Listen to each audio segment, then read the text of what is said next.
সিলেটের গোয়াইনঘাটে ১.৫ কোটি টাকা মূল্যের ভারতীয় চিনি এবং ১,৫৪৮ কেজি চা পাতা জব্দ করেছে বিজিবির সিলেট ব্যাটালিয়ন।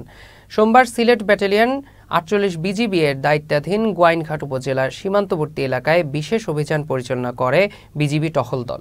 এ সময় জাফলংয়ের রাধানগর নামক স্থান থেকে ভারতীয় চিনি ৪৩,৫৫০ কেজি এবং ভারতীয় চা পাতা ১,৫৪৮ কেজি আটক করে, যার মূল্য ৭৪,৬১,৩০০ টাকা।